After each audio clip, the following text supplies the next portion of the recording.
हरे कृष्ण भक्तों, आज की इस वीडियो में हम सुनेंगे शुद्ध भगवत भक्ति हम कैसे प्राप्त कर सकते हैं।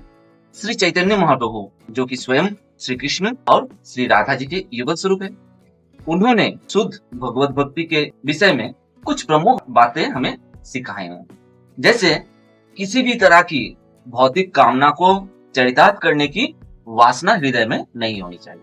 मनगढ़ंत कल्पनाओं के माध्यम से भगवान की बातें नहीं करनी चाहिए।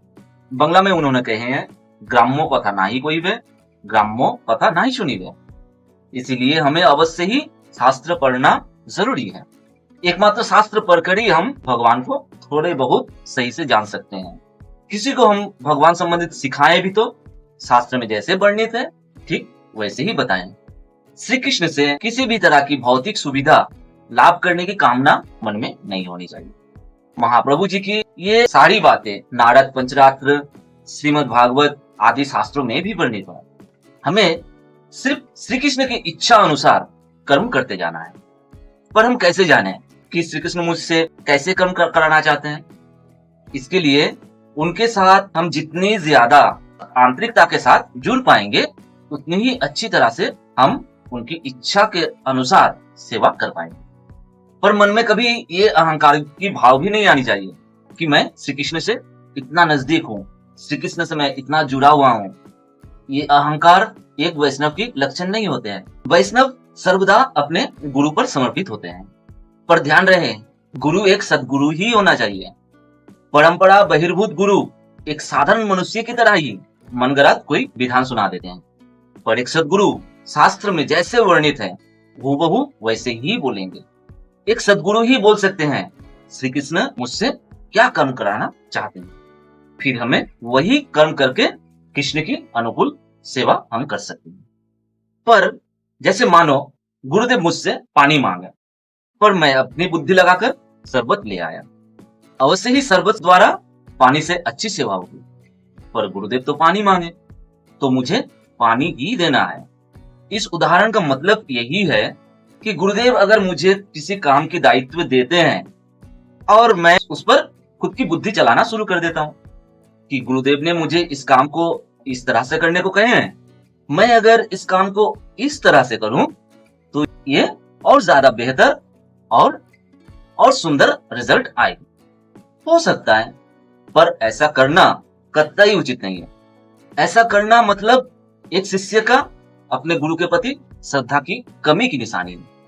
एक बात जहन में बैठा लेना है कि मेरा गुरु अगर सद्गुरु है तो अवश्य ही वो स्वयं श्री कृष्ण से दीक्षा प्राप्त गुरुओं की कतार में है।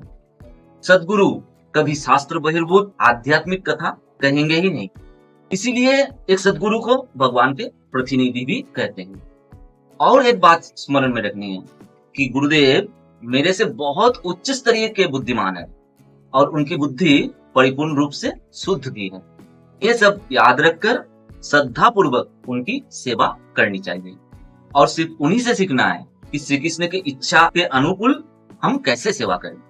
महाप्रभु ने नारद पंचरात्र से एक श्लोक भी बोले हैं, ऋषिकेन ऋषिकेश सेवनम भक्ति उच्यते।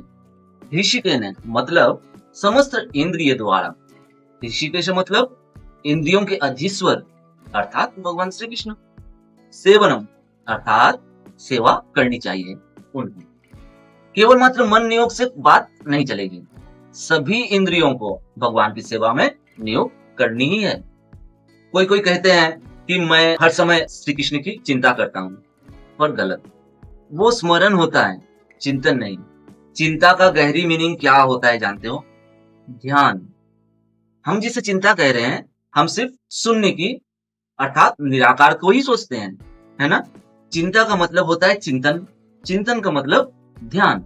और ध्यान को वैदिक शास्त्र में वर्णित किए गए हैं कि परमात्मा में मन को पूरी तरह से केंद्रित करना।